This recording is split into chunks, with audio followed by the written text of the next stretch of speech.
Welcome back to Watching the Throne on the Late Night Chat Network, episode 11.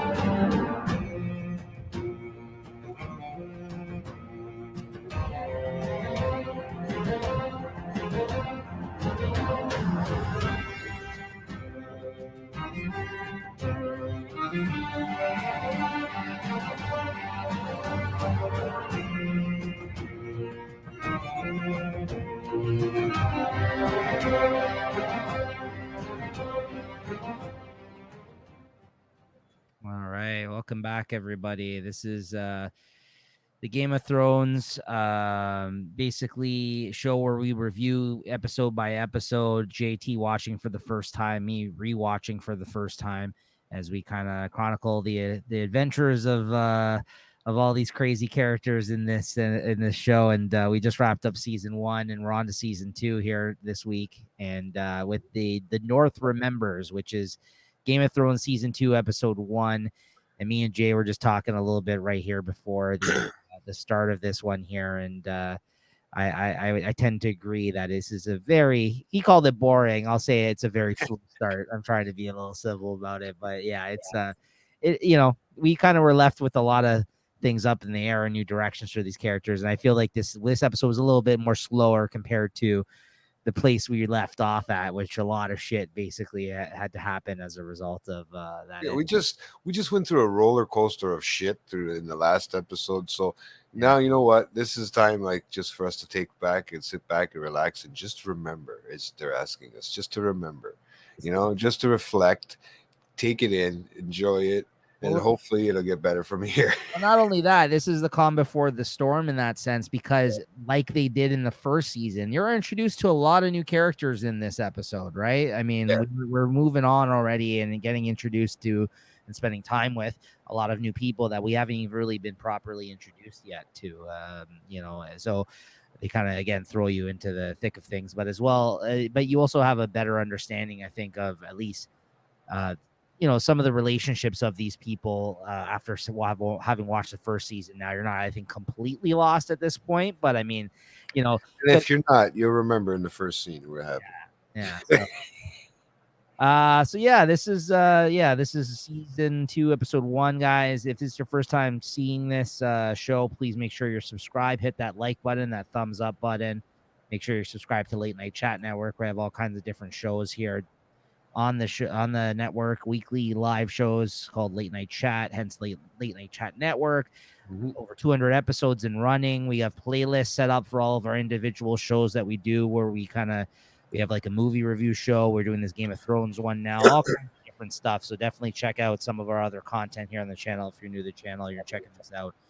And join us on the Game of Thrones journey here. These have been fun so far. So so I guess we'll get into it, though, without further ado. Not too much to kind of touch on. Like I said, we kind of just wrapped up season 1, talked about that last week. And this episode opens up with a sword battle, basically ending with the Mountain striking someone off the ledge to his death. And with Joffrey celebrating, with this pleasure.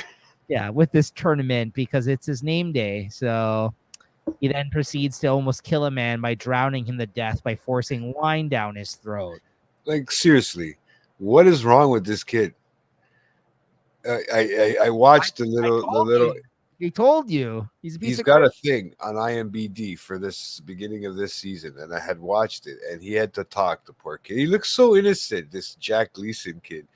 But then I checked his IMBD, and there's nothing after Game of Thrones. I think there's one movie. See, I didn't even know that for a fact, Jay, but I told you, I guarantee you this kid could not get a role after this if he wanted. He was in Batman Begins and that before this as a little boy and all that, but that's it, man. After that was it. How can you not leave the show and actually have any act, right?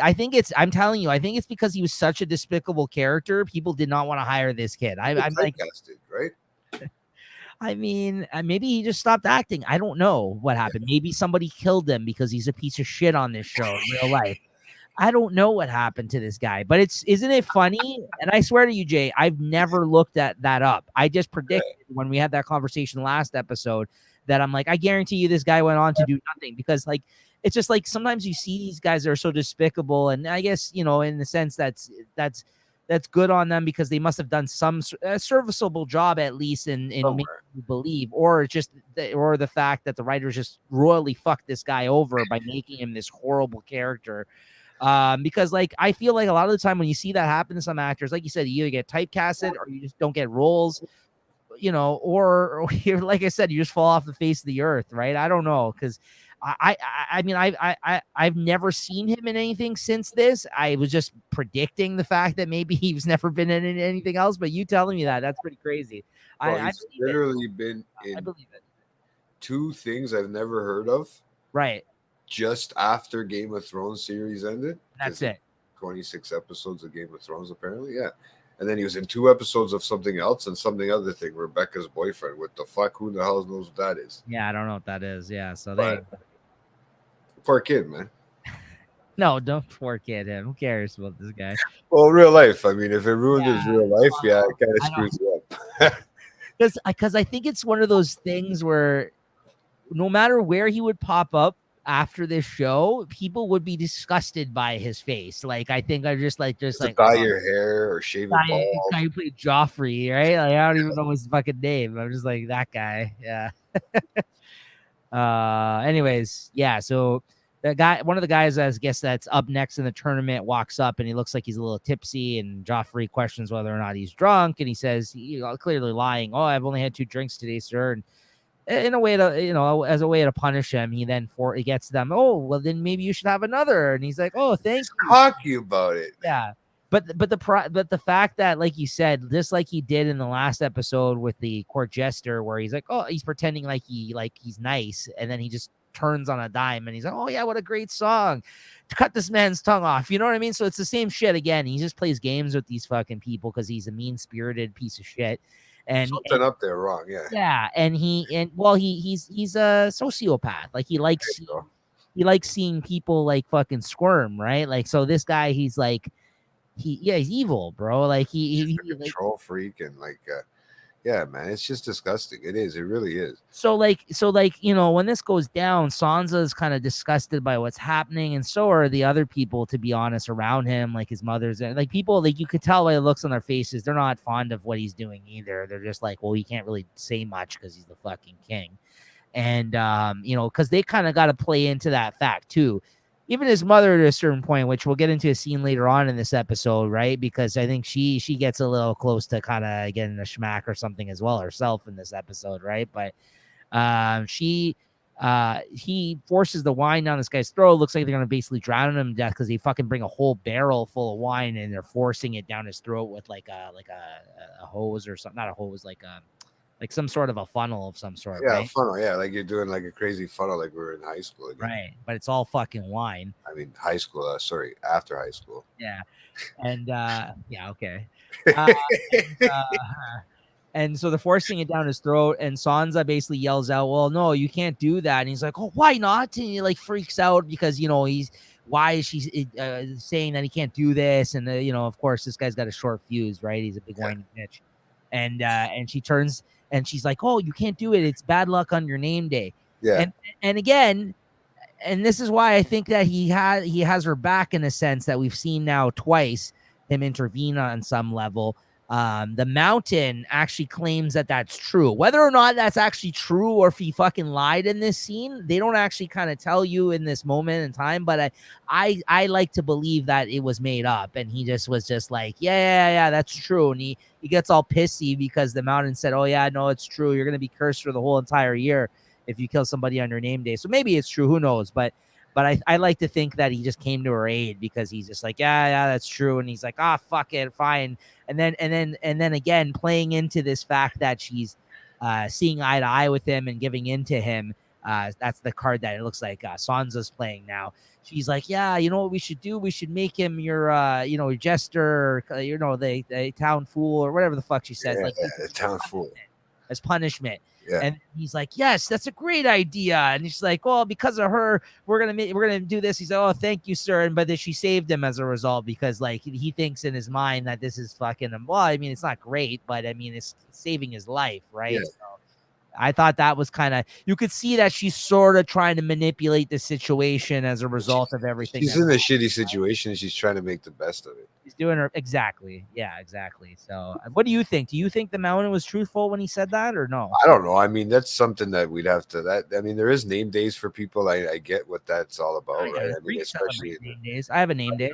in Italians, they have it too. Yep. And there's probably a lot of maybe not so much North American, but um, in Europe and stuff like. But so I don't know. Maybe that goes back to those times. I'm not 100% sure. I have to check and look up into that. But yeah, I mean, it makes sense in a way, but that's more of a superstition, I would think, if anything, dude. Yes. It would have been more of a superstition, like passed on from generation to generation, But I like it because even if it is true or it isn't, it does seem like it's true. Like it would be something that they could possibly believe in. So I think it worked for that matter, right? So well, it's kind of to see that they kind of still got a little bit. You know what? That's also another thing too. It made it look like the mountain has a little bit of control to it when it comes to saying certain things. Like, okay, he might be the mountain has that fucking weird, and he's kind of cowardly around it. Well, when it comes to the king and all that stuff, right? So he's not, even though he's this big guy, he looks like he's coming from a beaten up family and fucking beaten up background or whatever. But maybe that's me showing my cards a little bit. I tend to like that character, the mountain. He seems like a great character, right? He seems genuine. Yeah. But I mean, I don't know, if he's just trying to help manipulate the situation because he's there at the right hand, really. Right. So who knows? We'll see what happens, right? I don't know where this is going, right? Yeah. But he seems to have been helping out, so. And then we see the first of many times this episode that fucking Tyrion, who's now apparently been appointed back to King's Landing to keep an eye on things for his father. He comes and fucking starts cutting some promos and puts Joffrey in his fucking place. He basically just talks some nephew. Yeah, he talks some shit to him when he rolls up and pours himself some wine and talks some shit to him. And he's kind of like, what the fuck are you doing here? Like, right? And he's just like, oh yeah, well, like I'm here now. And then like at the end of the scene, he kind of walks off and he's like, where's he going? Like, cause he's like making all these moves, like not even fucking listening to him. Because so I like that he's got balls like this guy. Like he ignored Joffrey and he actually went to Stark's daughter first. Sansa and apologizes for her father's loss. And then he snips back at, because he's like, how, well, you committed treason. And he's like, yeah, well, just like your father who died recently. So I think you would be a little bit more sympathetic to that. You understand what it means, sort of loss.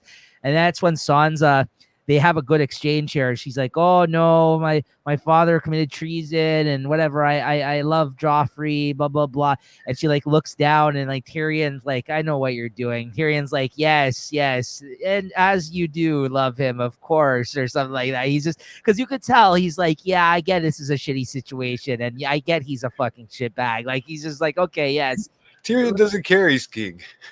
Yeah, no, but that's I liked that exchange though, because like I said, like despite all like despite the situation that he's aware they have to keep her prisoner within his family right now, Tyrion at least has the decency to say that to her in that moment, which I thought was pretty good. They speaks, I think, a lot to his character, right?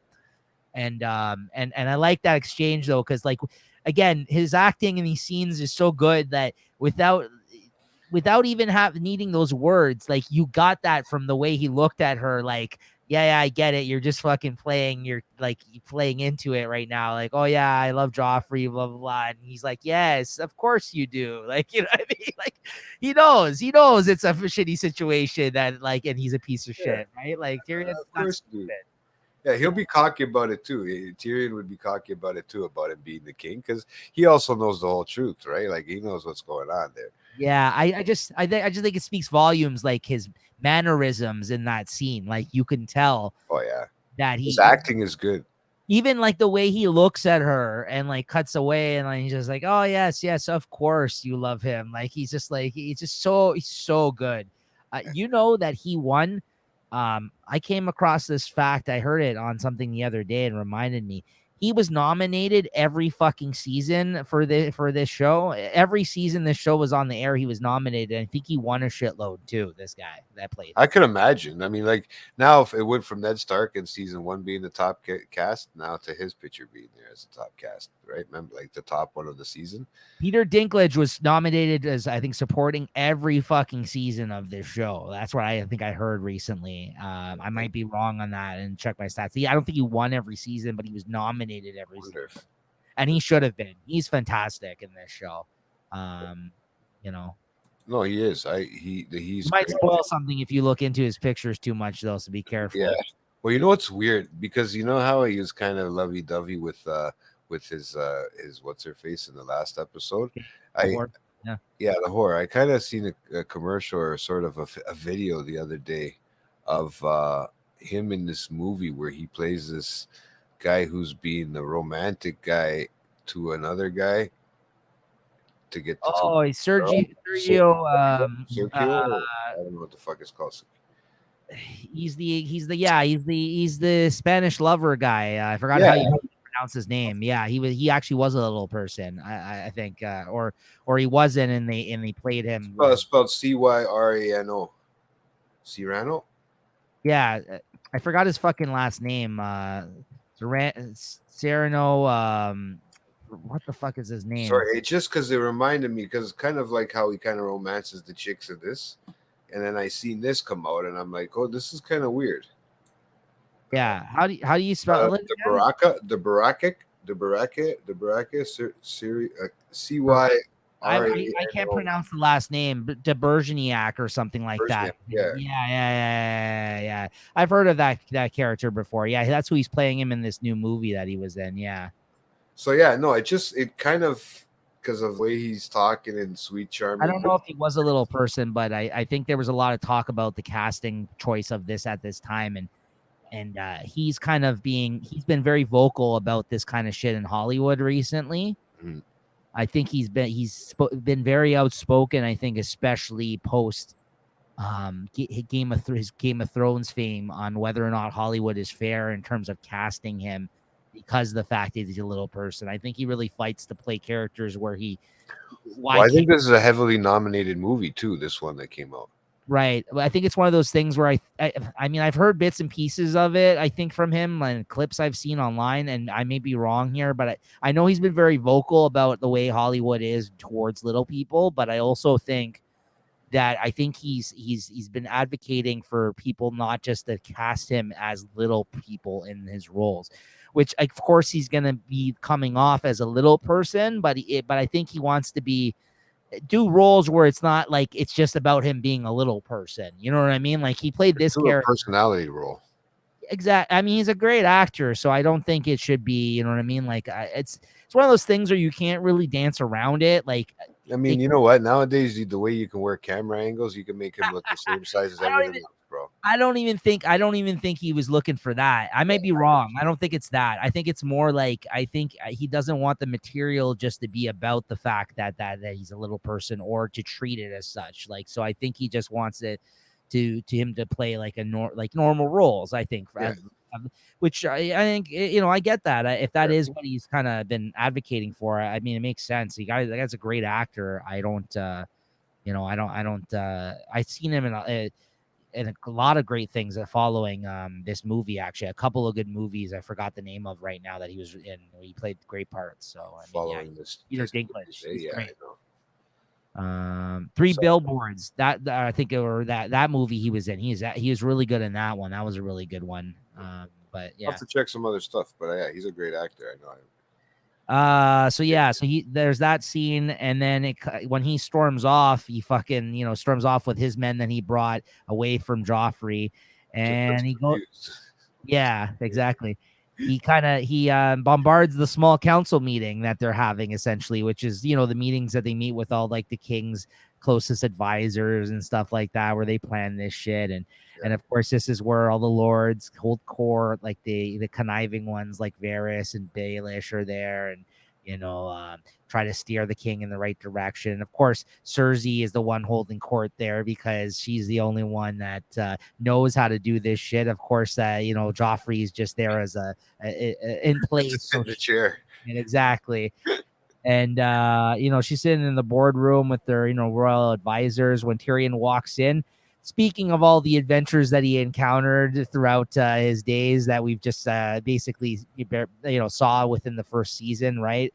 The fact that he says about he slept on a ledge, the thing with the he survived the war and all this. He's basically talking very dropping all these things that happened to him in the first season along his adventures. Now he survived to come back here, and she's like, "What the fuck are you doing here?" And he's like, "Oh well, our father put me in charge." She freaks the fuck out. She's like, "Out!" Like she fucking tells everyone to fucking leave because she's like, "Fuck that." And he's like, "Yes, I'm the king's hand," and he hands.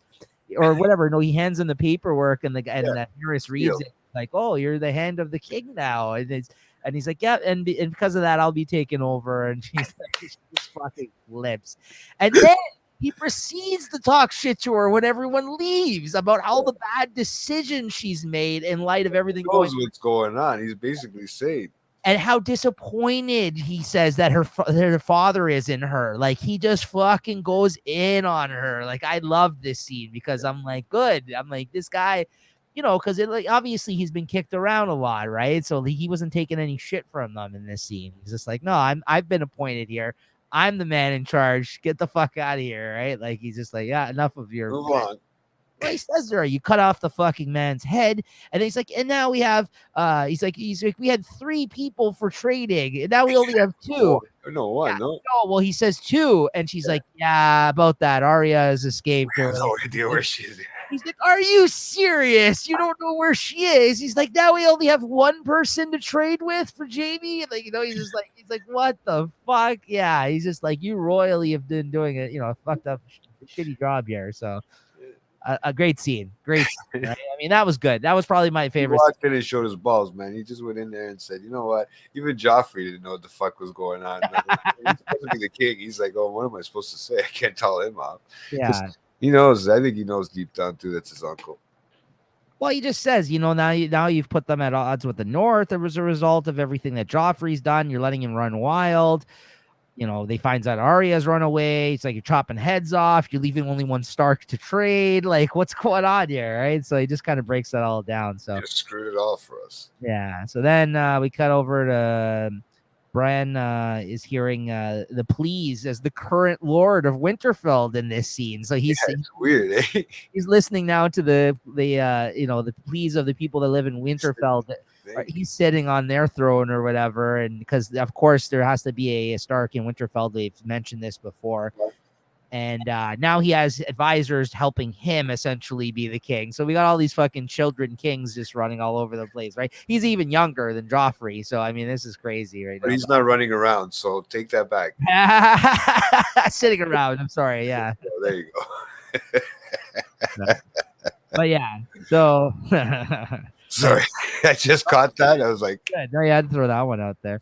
Yeah, so basically because in light of Rob's push as King of the North, though, the guy that comes up to him that's complaining about something, he basically kind of puts down Rob in passing, and he doesn't like the way he's talking about Rob. And then his advisor says, like, listen, we have to listen to these people. You got to learn, like, not to kind of take offense to this type of shit. Like and he kind of like gives him what he kind of wants. He's like, okay, well, we'll compromise. We'll meet you. We'll give you like a week's worth of people to help out your situation or whatever. And because I think his gate or something's messed up with his property or something, right? He's like, yeah, we'll do this.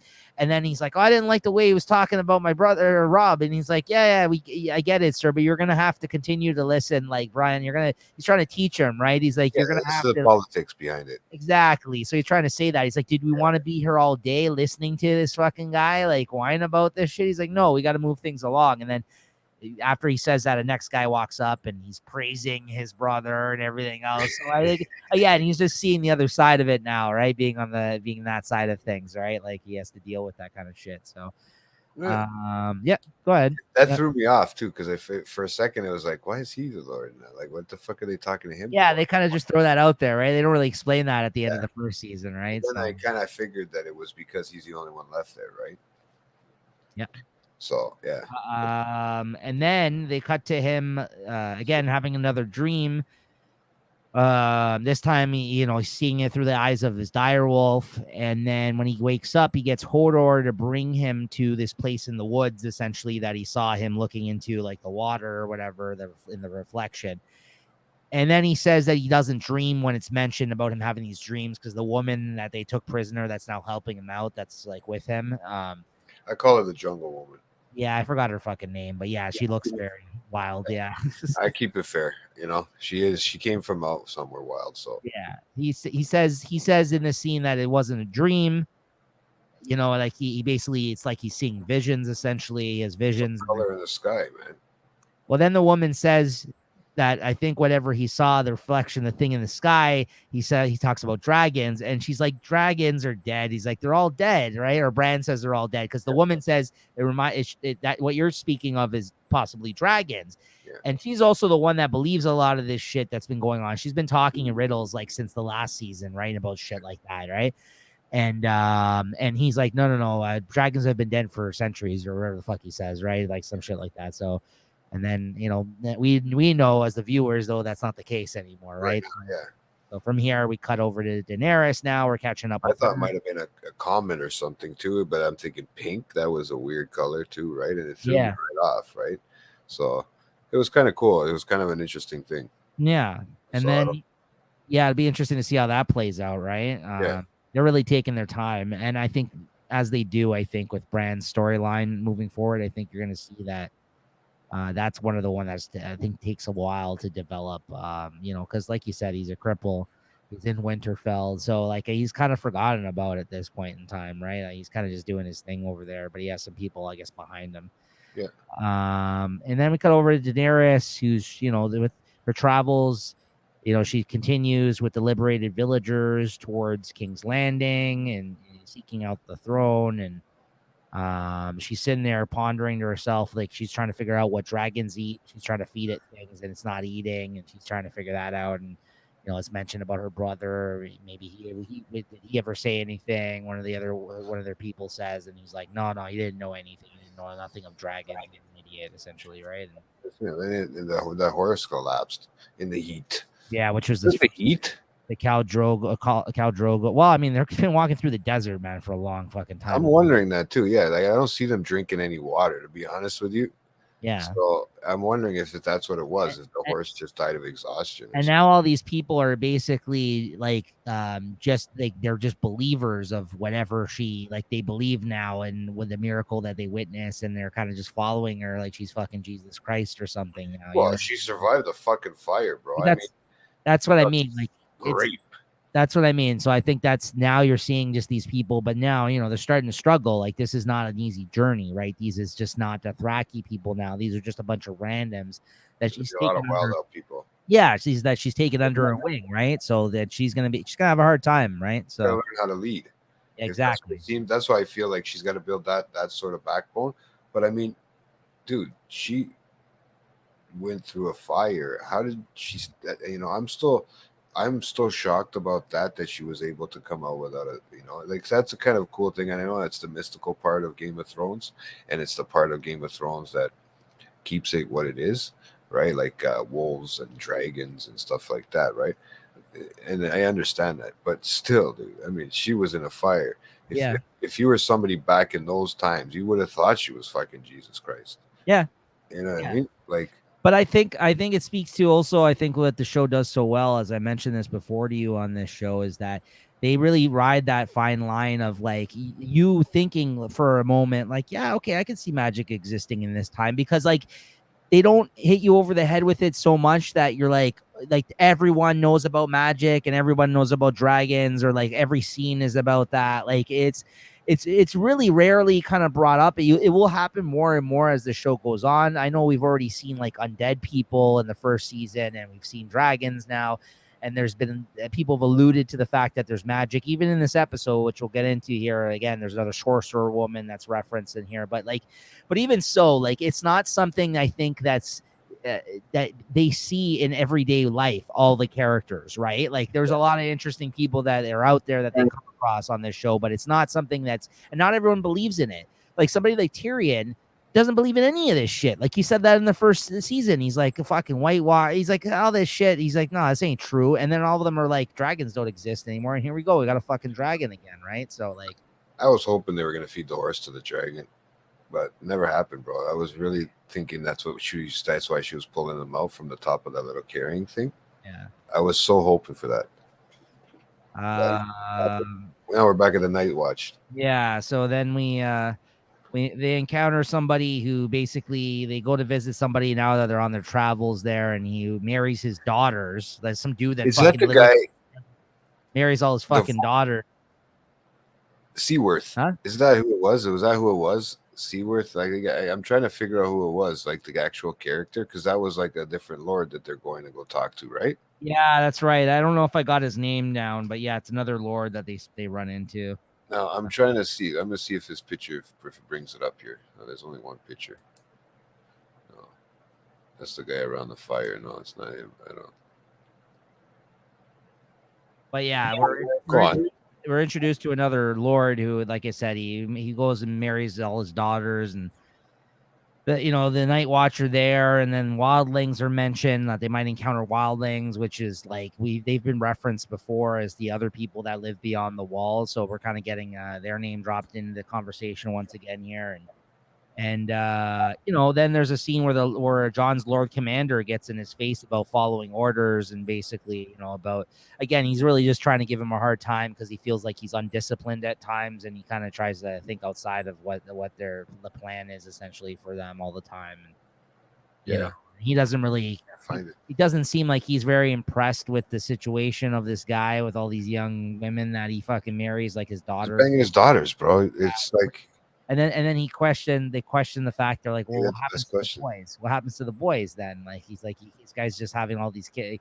So there's that too, which they don't really get into. They don't get into. I mean, they leave it up open for your imagination, and I'm thinking they either kill him off or he's sleeping with the boys too. I'm trying to figure out what his name is, but I can't. It's probably not a big role. He's the guy. I mean, they must have to go see him again. Yeah. Sorry. Yeah, I didn't get his name, or else I would have mentioned it. Just trying to see somebody with the pictures. No, that's not him. I'm going. We can keep. Then talking. They were. This is a big scene. We were finally introduced to Stannis Baratheon, which was talked about a whole hell of a lot in the first season. So much so that, I mean, like this is the person who was supposed to be the rightful heir to the throne directly after Robert died.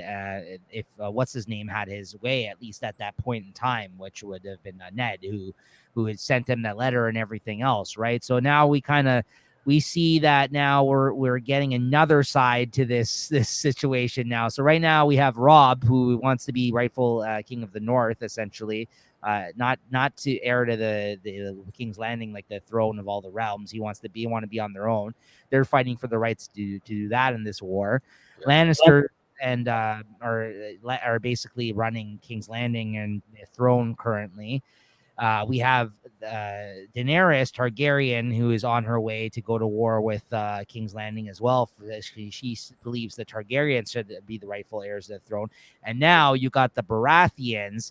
Stannis Baratheon, Robert's brother, now is the fourth group of people now that are in this mix of this the war that is going to happen here of saying that he should be the heir to the throne. So you got it coming from all sides now, right? In terms of people that are trying to come for it, right? So, and then in this scene, you're introduced to this witch woman, this hot redhead who's conducting a ritual.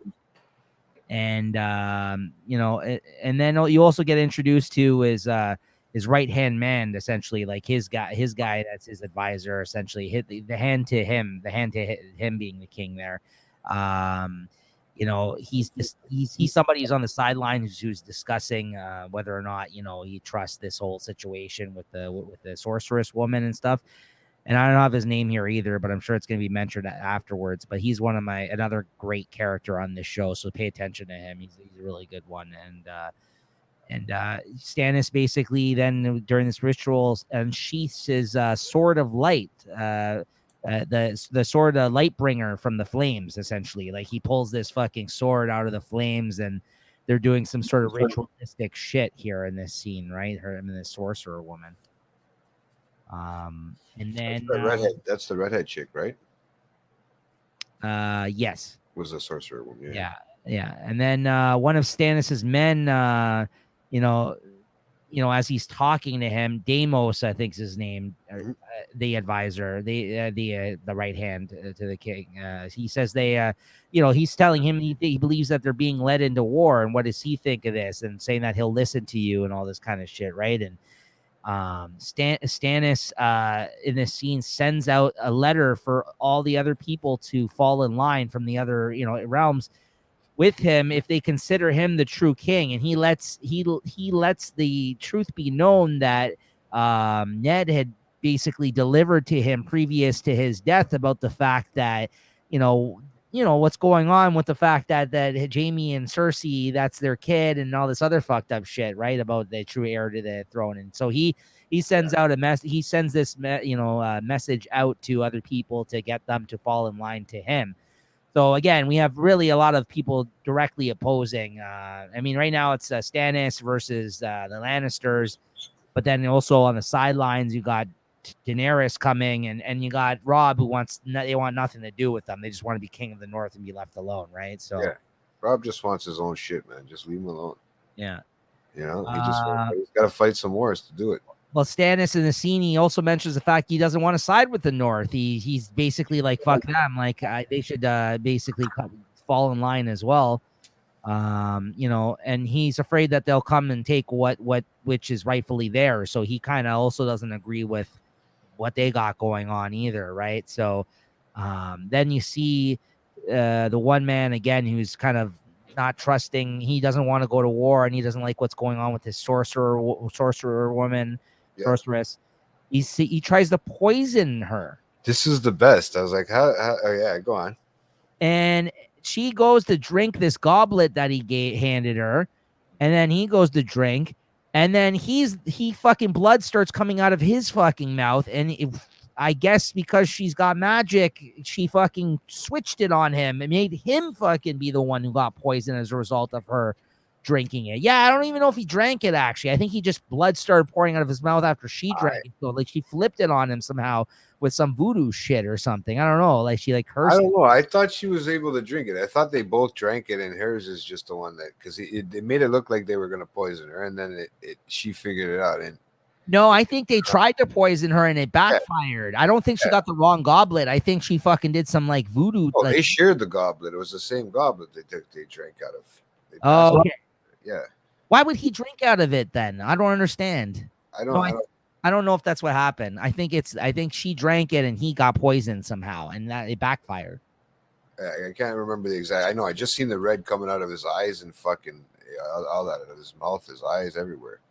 Because I think she drank, and the desired effect of the poison actually happened to that dude instead of her. I think that was the whole thing about it, right? Yeah. So I just said, how was she able to drink that poison? That's what I couldn't understand. Like, how did she? She's a witch. Yeah, but it doesn't mean shit. But it's still poison. I'm sorry. I mean, this is where that little bit of mystical stuff comes into this. Possibly in this series itself, right? Rob, then we see him. He's speaking to his prisoner, Sir Jaime.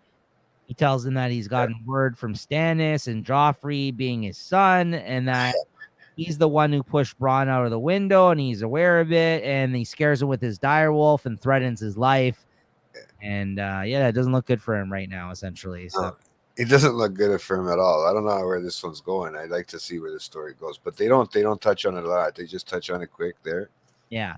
And then they touch on this next scene very quick. All I wrote down here is Tyrion spends time with his whore. That's what I said. I said back to little Lannister with his whore. Yeah. That's what I wrote too. That's what I wrote, the same line.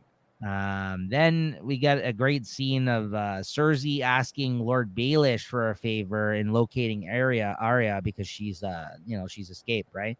Yeah. He mentions maybe she's in Winterfell. I mean, I think that would be a logical place she would have went to. And Cersei says, no, I've already heard back that she's not there. Yeah. And he tells her, oh, why don't you ask Lord Varys? I know it's hard to trust a eunuch and all, right? Yeah. And This is when Cersei, she tries to get smart with her, and Cersei gets smart right back with him, and she basically, he starts hinting at knowing about the fact that she's banging Jamie and how he knows, and maybe it would be smart of you to not fucking, give me orders, because something like that could come out, right? Essentially, Yeah. right? Easily open it. He can easily, that's the best. Is he's got everything in his pocket, man. And then he has this great line where he's like, "Knowledge is power." Like, and then she ends it by fucking making the guards grab him and Yeah. basically threaten to kill him. And then she's like, "Oh no, it's okay. You know what? I changed my mind." And she's like, "No, power is power. Yeah. Don't fuck around." Like, basically, like, she warns him. Like, he's like, and he looks pretty helpless in that moment, right? Like, and then, uh, you know. But he's one of those guys, you got to keep him on your side. You got to know, you got to keep him Absolutely. close, man. That you can't kill him because he's no use to you dead. Just the way he literally though spoke to her and threatened her in not so many words, like very Yeah, slickly, he worded it very perfectly. like, oh well, I know you wouldn't want this word to get out about, like, he doesn't even say that. He says something like even less like conspicuous, like he's Yeah, making it obvious, right? Like I forget what he says about like loving one another or something. Like I forget what the fuck he says, but like he yeah. says something. He kind of leads to letting her know that that Jamie and her, that she Yeah. knows about Jamie and Joffrey, that's their son, right? But It's he, but Joffrey. he tries to throw that in her face, though. He has the upper hand, he feels like, and then she's like, "No, I can fucking have you killed at any moment. Don't forget that. Like, so go fucking find her for me now, or do me that favor, all right?" She fucking, Yeah, but I mean, Joffrey doesn't even know at this moment, yeah. right? So I Well, mean, this is where the interesting part is going to come in somewhere down the line. right. So I can't wait for that. Like, I mean, Yeah, no, I know. And then we cut back over to Rob, and we meet we got Sorensen Lannister here, which is apparently the cousin of the Lannisters. He's speaking to Rob, yeah, and he makes him an offer and tells him, Joffrey will have to relinquish dominion of us and claim to the north, and says he will give them peace if they agree, basically, to let them fucking go. Essentially, he tells the cousin to basically, I guess, deliver this message, and that they won't get any more trouble from them if they basically allow them to be like, on their own, essentially. he's And got like, some balls. He's really stepping up to his role. yeah. Theon then, tries to give Rob some advice on next moves that, in the war right now, and kind of like, what their next plan is, right? And Initiatives. and then Rob goes and speaks to his mom, Catelyn, about Balin Greyjoy, which is Theon's father. And he mentions the fact that he has 200 ships. We could use his help. I need you to go speak to him. And she's like, I don't know if I can trust him, to be fair. She's like, your father, like, we went to war with them in the past. That didn't end well. Like, I think this is a bad idea. I don't trust that man as far as I can throw him, essentially. And he's kind of pushing for it, though, because he says, that they He's got need. 3 defeats under his belt now, so he's kind of like stepping it up. Eh? He's kind Yeah. of trying to show his balls or his teeth. Yeah, but Catelyn, like, she says, she's not convinced. She's worried about Arya. She says, I should go home. I haven't seen her. I haven't seen any. I have to go back to when we got to bring them back to Winterfell. She hasn't seen Braun and Rickon, like she mentions, and yeah, I mean, like, Rob is just convinced that she's trusting them and making peace is the right move in this moment in time. He wants to kind of like, and Theon, I guess, suggests to him that they should go to him for help, and I guess we'll see how that plays out. But she says to him, though, at the end of that scene, that like, your father would be proud, like, about, like, what, again, like what you said, how you're handling this, like, your father Yeah, would be he's very handling it pretty good, yeah. So considering with all the shit that's going around. yeah. All right. This So too. this is a pretty crazy end here to the episode. Okay, this is pretty nuts. So this is a pretty brutal show at time, guys. So I'll just bear with me So here. it's a weird sense of humor in a comedy, in the sense this scene that you're coming up with. It's kind of comic when you think of it. Not Like, this part, but the thing that follows this is pretty brutal. So yeah. Joffrey, we cut to him making renovations yeah, essentially around his fucking kingdom there now, right? And This then guy decides to do fucking renovations. This is what's killing me. Like the kid, like really, what does he know? He's fucking 14. he's a fucking moron. And then he speaks to Cersei, his mother, about the rumors going around, and Oh, this is your fun part. and like you said, you said he doesn't even really know that to be the case, and it doesn't seem like he believes it, but he's aware of the rumors now floating around about him and everything going on, right? Of course. And then she basically, he says, because of those rumors going around, he asks her how many bastards does he have, essentially his father Robert. And and she basically says, when he was tired of fucking you, essentially. Like, the fact that he said that to his mother is fucked up, man. Yeah, that's what I mean. I was like, where's the slap? That the slap comes. She slaps the shit out of him, fucking backhand to the face for saying that to her. She's like, yeah, I'm still your mother, like fucking backhand to the face, as deserved. Basically saying, like, his father, how many more bastards are out there because he was tired of fucking you, clearly, at some point, right? Because now he's kind of he's curious about the fact that he might not be the rightful heir, but he doesn't give a shit. He's just like, yeah, whatever, like, Yeah. But basically, he took it like a little bitch. His mom slapped him. He had no choice but to take it. Then he warns her. And he threatens her. He said, that'll be the last time that you do that, and next time it's an act punishable of death. Like, he warns her, and they kind of just like stare at each other, right? And he kind of walks off, and he just says that it'll be the last time you ever do that. He fucking threatens her now, right? I mean, she's the one that's the puppeteer here. She's the one that put this into play. She's the one that's basically doing everything right behind the scenes, and like, meanwhile, she has the nerve to say that to her and then slap the shit. I mean, that's the whole reason he's got any position of power, is because exactly. Fucking kid. This is a fucked up end of the episode right here, though. I mean, on top of everything that the fact that she had already threatened Lord Baelish with finding Arya, I guess she really wanted this to stick. And in light of all the rumors going around, as a result of Stannis sending that letter out to everybody, letting them know about all the bastard children and everything that Ned had told him about in his letter, they have the king's men there, the knights, basically go into Lord Baelish's whorehouse, drag the woman out that he was hiding this whole time, knowing this secret, and killed the fucking baby because it was a bastard fucking child. They killed. That's what threw me off. I remember whose is that bastard of.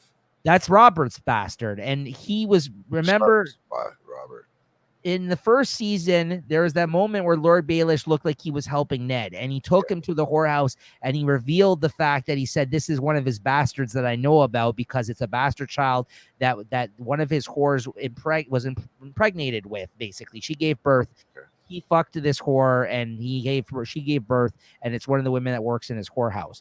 So he's been putting this in hiding this whole time. Probably to have a card to play if need be, because he's aware that there's these illegitimate children. Baelish is one of the ones that put him onto this whole thing, if you recall, right? Yeah. So knowing that we've seen that in the first season, right? Remember when he left the whorehouse and that's when Jaime stabbed him in the fucking back of the leg? That's when he found all that shit out about all the illegitimate children that were around. Robert Hood, yeah. Yeah. So because of that, they fucking go in the whorehouse in this scene when Baelish isn't. Well, I mean, he's there. They fucking like he can't do shit. They bring that woman out, and she's got a baby. And I guess they got word now of like where all these bastard children are or something like that. And they fucking kill the baby. Like, one of the knights is like, I'm not doing that. And the other one's like, what? You fucking pussy. Like, and then you just see it off screen. Like, you don't see it, but you hear it crying. Slice. You're a slice. Yeah. And it's fucking terrible. Sound effects are good. Yeah. And then you just see them going throughout King's Landing, just turning up all these rocks, trying to find all the bastard children. And one of the ones that they go to find is none other than the armorer's apprentice that we got introduced to. That's part of the traveling group of people that are on the run that Arya is now with. Essentially, they say, oh, he had a bull helmet or whatever, and then you see him on the back of a wagon, and him and Arya just jumped on, and you see the helmet there.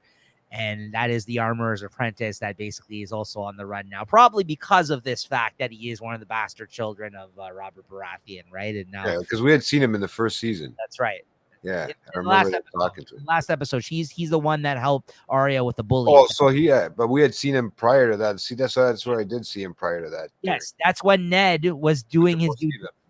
That's right. You remember that? And he said Yeah, that he has yeah. a conversation with him about this. But he's like, oh, what do you want to do? He's like, oh, right now I'm an armorer's apprentice. And he's like, okay, well, if you ever change your mind, he's like, look, like, come speak to me or whatever. Remember that? So you know what? Stark must have fucking had something planned with him all along, man. Just in case this ever happened where he got fucking his head cut off. He must have knew something was up. He just knew. I just feel like that. You know, he's just too good at. He had to have something planned because he had talked to the Robert's bastard. I mean, he put a lot of stuff into play before he died, Jay. I mean, he even was smart enough of him signing that paper with saying the rightful heir and taking Joffrey's name out because he knew that he wasn't, right? Like, so he did a lot of things, probably put a lot of things in motion prior to him actually dying. Absolutely, because you know he had to act quick, right? Yeah. I mean, the whole reason everyone knows about this shit now is because we're just seeing now that Stannis got the letter and he in response sent all this information out to fucking ruffle some feathers, right? I mean, we already knew that he sent them that letter, but we haven't actually been able to follow up on that since season 1, right? So that's the whole reason why all this shit is happening now. But I just think it's fucked up. They're going around killing babies and children that don't deserve it because they were unfortunately bastard children of Robert, and they want to make sure that there's no living descendant that is able to refute the throne from Joffrey, right? So, well, I could see where that comes into play with this whole fucking how Game of Thrones sort of series works out. But yeah, but I mean, yeah, I could see them going around killing everybody. But that was just nuts. They went around looking for everybody. yeah. So we'll have to see where it goes from here, man. So yeah, like Jay said, a little bit of a light start. Not too many big things happen in this episode, but you know there is some interesting directions they're going in so far, and there was a couple of good scenes still to be found. But I think, like you said, we have to get again to probably the middle of this season. Still, you start seeing big things popping off again with this, with the new characters and the new direction that we're headed in. Right? Says, yeah, man. So it's pretty interesting so far. It's funny just because I'm remembering a lot of the stuff as I'm watching it, you know, as well that I had forgotten the first time around. But then there's other things I completely forgot about, which I've been surprised genuinely from rewatching this as well so far. So it's pretty good. I'm liking that. Yeah, you know, I'm enjoying it. I'm enjoying the ride so far. So let's see how long this ride will keep me going for. But it's so far so good. Let me just take a look at the other episodes in this. This next one's called the Nightlands. The Nightlands. So that's going to be episode 2, and we'll be back next week, guys, to talk about that. We give some pretty good premises about it here too, if you just look it up. But of course, you know, we like to go a little bit more in depth and actually discuss the episode here, and that's the whole point of doing this kind of thing. But I was actually just looking for one particular episode, and I don't believe it's until next season. Let me just see this here. Living in Oblivion. Sorry, just when I clicked on it, the next thing and it's showing Peter Dinklage stuff, like a bunch of movies. Far along did this happen? I'm curious because I thought this episode I'm looking for was a lot sooner than I'm seeing here, unless I have the wrong name of the episode. Yeah, maybe I do. Hold on, I just want to see something here. I'm not gonna. What the hell is this? Okay, yeah. Okay, so that's interesting. Okay. What's that?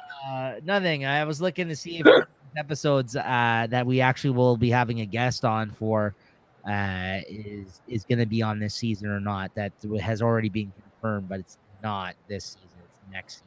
So, yeah, there's just one crazy episode in particular I was thinking of, but it's season 3. It looks like so. We'll have to wait for that announcement of who's going to join us for that one. So you're not telling me who's going to join us. So you'll tell me off screen. Maybe not. Yeah. Anyways, guys, no. Anyways, guys, thanks again for tuning in. That's season 2 of Game of Thrones, episode 1, The North Remembers, and we'll see you guys back here next week for episode 2. What does he say? The Nightlands. The Nightlands, yeah. Yeah, there you go for Big picture of Jon Snow. Episode 2. Make sure you're subscribed to the channel and check out some of our other content if you're new to the Late Night Chat Network. All that good stuff. Hit the like button, the thumbs up, and we'll see you guys next week. All right, brother. Later. Peace out.